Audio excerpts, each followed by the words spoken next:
Well, well, well. Looks like we meet again.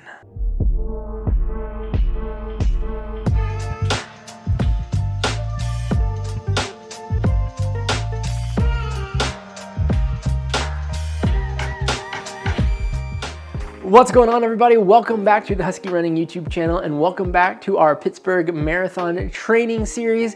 If you guys are new to the channel, this series is following me along on my journey to run the Pittsburgh Marathon, which is taking place May 5th.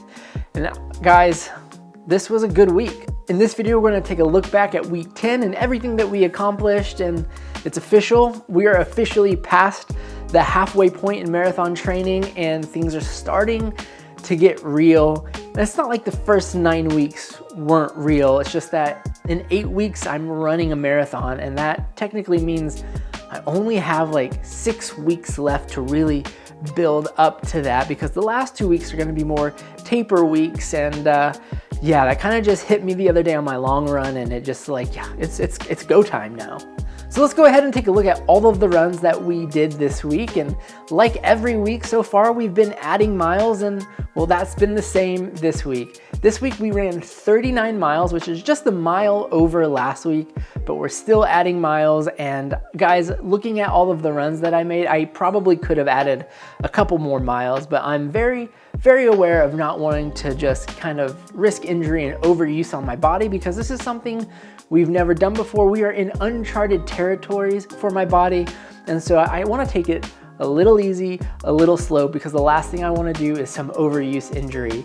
But if you follow me on Strava, you would know all of these runs already. And if you want to follow me on Strava, the link's down below. You can get all the nitty-gritty details of the runs. In these videos, we kind of just go over the runs and kind of how I felt with those. But if you want the actual stats, links below for Strava. We kicked off week 10 with a 7-mile run Monday night once the kids went to bed, and it was a solid run. I felt really strong on this run. I really felt like I had fully recovered from the long run on Saturday, then having Sunday off, and honestly most of the day Monday, because we went for this run at like 9 o'clock at night. I just felt really good. It also helped that it wasn't freezing outside, and I was able to do this run in shorts, and it just felt nice to be outside. Even though it was at night with the headlamps on, the weather just still felt really good, and that led to a really good run.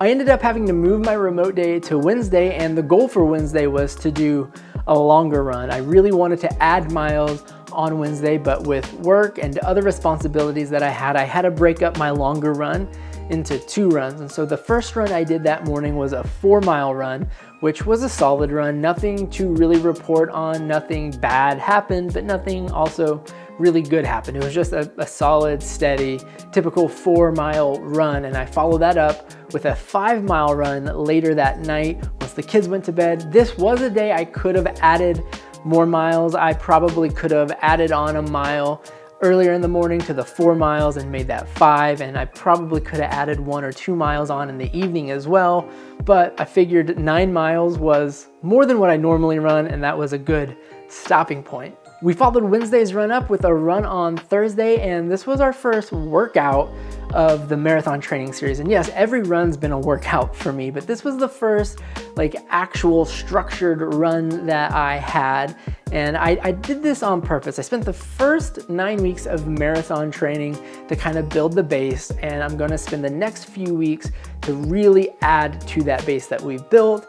And so this was the first workout that we've had of this whole block, and it was tough. It was good, but it was tough.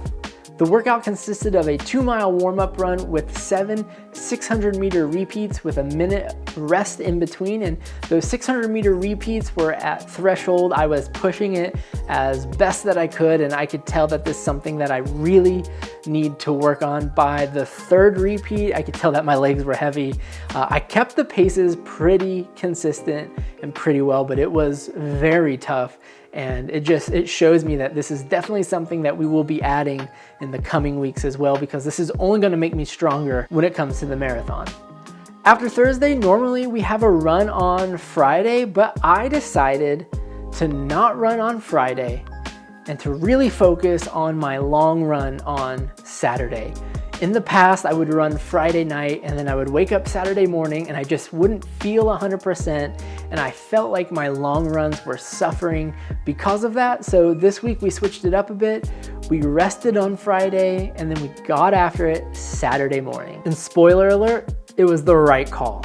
Saturday's run was great. I mean, I'm still kind of like on a high from it because this is a run that I never would have imagined I could have actually completed. Steven from a couple months ago, Steven from a year ago, never would have imagined or even dreamed that I would one day wake up on a rainy, cold, windy Saturday morning and just knock out 17 miles. And on top of knocking out 17 miles, which by the way is my longest run I've ever completed in my entire life, we also had a personal best half marathon effort.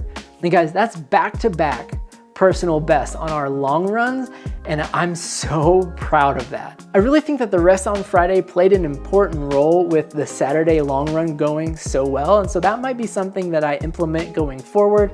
If I can't run on Friday mornings, then maybe just take Friday off completely and focus on that Saturday long run. And another reason why I think this run went so well was a lot of you had suggested that I implement a run-walk structure to my long runs, and that's what we did.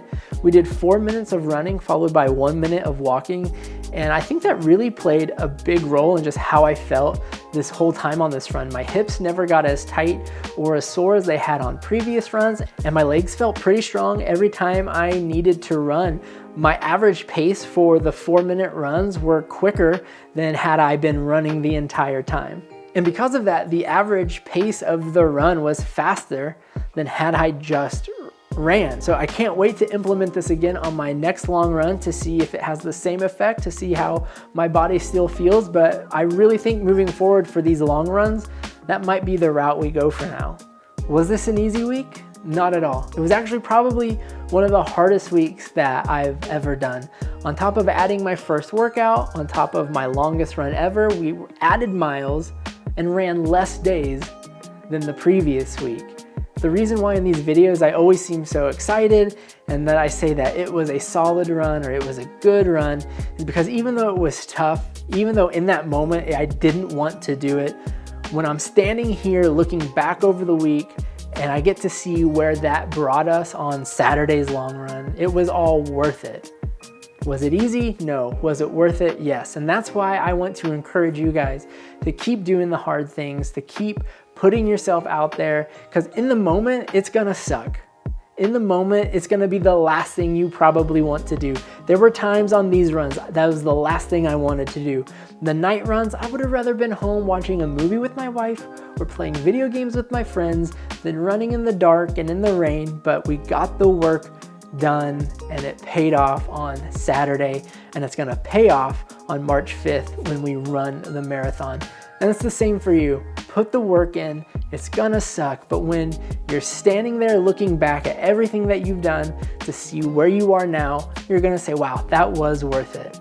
Thank you guys for watching this video. I really appreciate it. I appreciate the support, everything on social media, on Strava, the comments here on YouTube. You guys are fantastic. If you aren't subscribed to this channel, I encourage you to hit that subscribe button down below. Also, the link for Instagram is down below as well. I'm posting running content over there throughout the week, whereas we only post here on YouTube once a week really right now. So if you want more content, head over to Instagram and I'll see you guys there. Guys, until next week, you know the drill. Peace.